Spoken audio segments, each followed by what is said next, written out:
So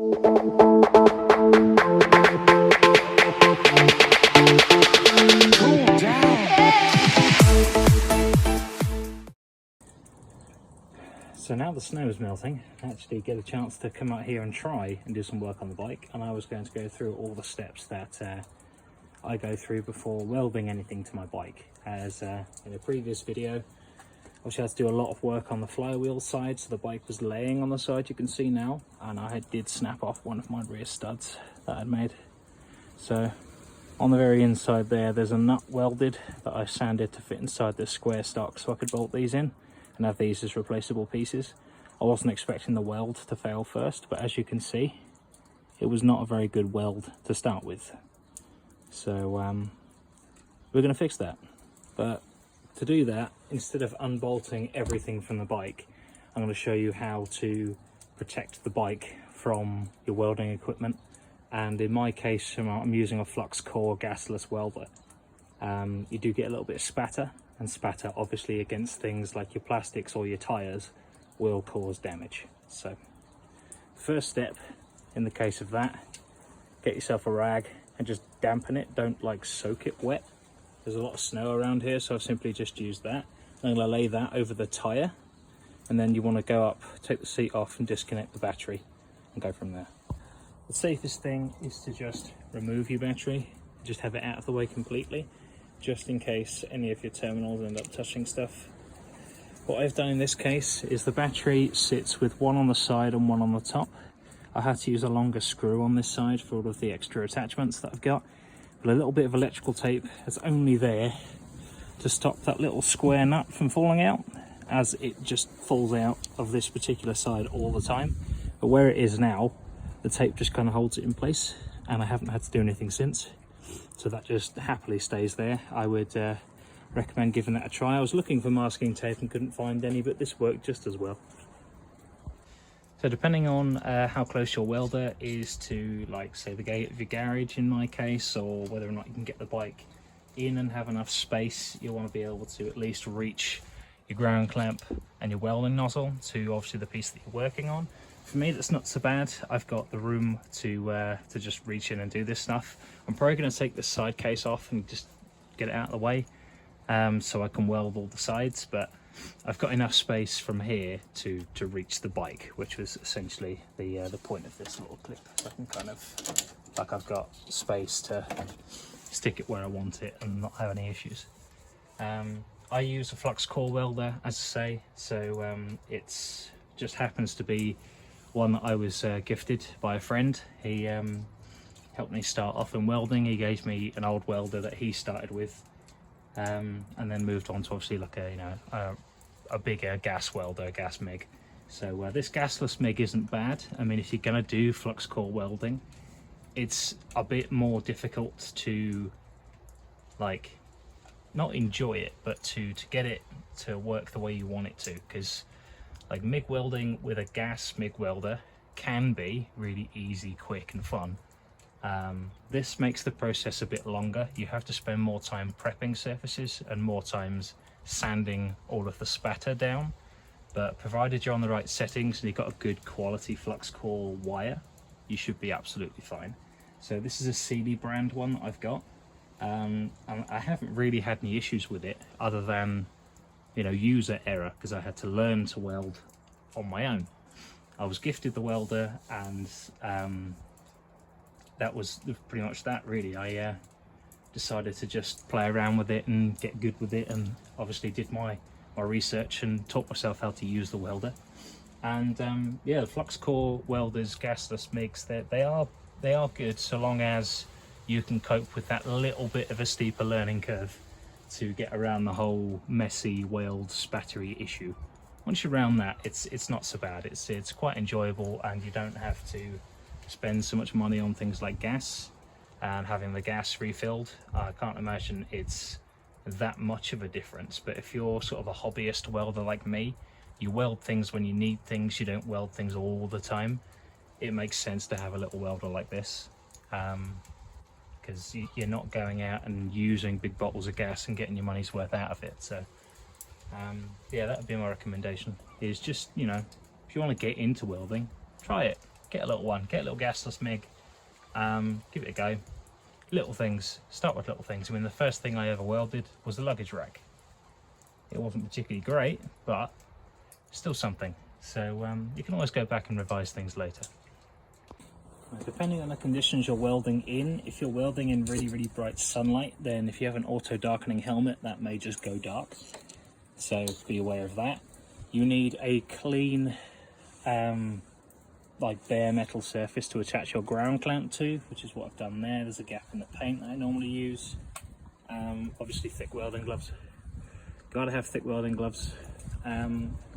I'm going to try and sort of get this into the place where I want it, which is why I've got the bolt halfway through, and then just do a couple of tack welds and then really work down and do the heavier welds. But let's just get everything I need in the right position. Start doing anything. Make sure the welding nozzle isn't twisted. Right.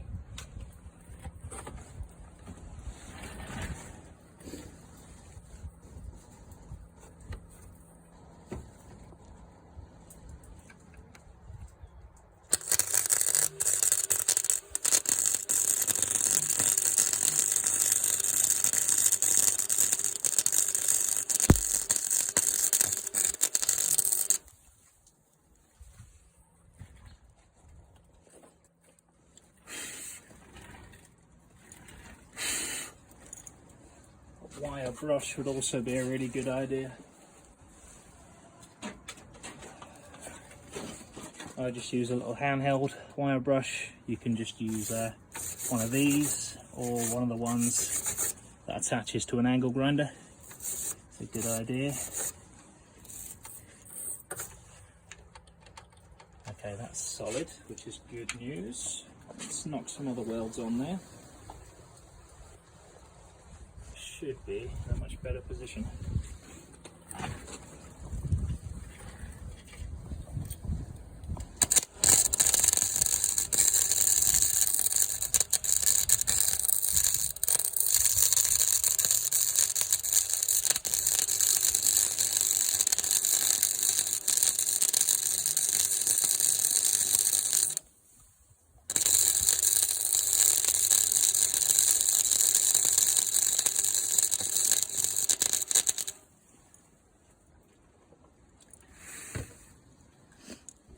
As you can see, I'm slinging quite a lot of material down there, as I was going to add a brace between the vertical bit and this horizontal bit down here.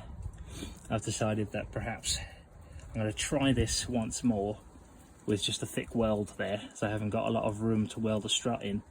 And if it fails again, I'll add a strut. But it's part laziness above anything else. It's much easier to do what I'm doing now. So that be what we're doing. All of this white that you can see coming off is the flux that's protecting the weld. Obviously I said flux core, so the inside of the welding wire has the flux inside it, and as it melts it then releases it with all that heat, and you get a protected weld. Maybe not as clean and helpful as the old gas welds, but it will still do the job. Just got to weld this top side and then I think it's done.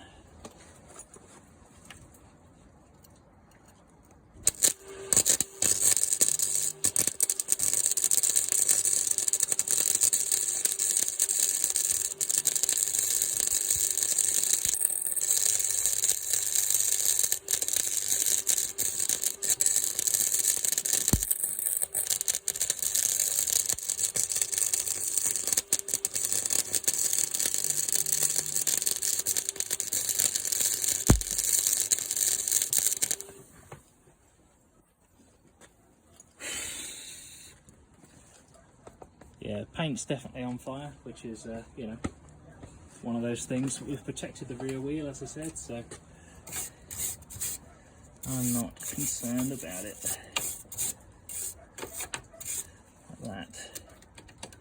One solid piece. Aluminium and steel don't mix, so the the aluminium foot peg that I've, like, the foot peg holder for the passenger foot peg that I've welded into isn't going to stick to the steel. Even if the two of them do get extremely hot, they'll never meld together, which is nice. The same with steel and copper, so there's a few fixes that you can use copper tubing to weld on the inside of. So if you've broken a screw and it's on the inside of a crankcase, you want to reach deep inside there, you can just put a bit of copper tube down in the hole to like line it to protect the threads, and then use your steel welding wire and then just make a puddle all the way up until you've got to the top, and weld a nut on the top, and then you can take your screw out while protecting your welds, as the copper and steel also don't mix. So the more you know, I guess. But that's going to do it for that. I'll see if it comes apart again under its current fix, but all in all, I'm happy with it the way it is. Just as a test, obviously I'll do a couple of drop tests before deciding what I'm going to do with it, but function over beauty with most things. So so long as it functions, I'll then clean it up and make it look nice. And if it doesn't function, then I'll change the design and add a strut. But yeah, that's how you weld onto your bike, onto your vehicle. You want to disconnect your battery, cover up anything near your weld that could get damaged. Make sure you've got a good ground. If you have got two metal surfaces touching, make sure they're not the same metal if you don't want to weld them together. And just do a couple of tack welds and then fill in the welds. You should be good. Wire brush to keep things clean, so when you go ahead and you repeatedly add more weld, you're not just like slamming it over the top of the flux. So make sure that gets brushed off in between welds and you'll be good.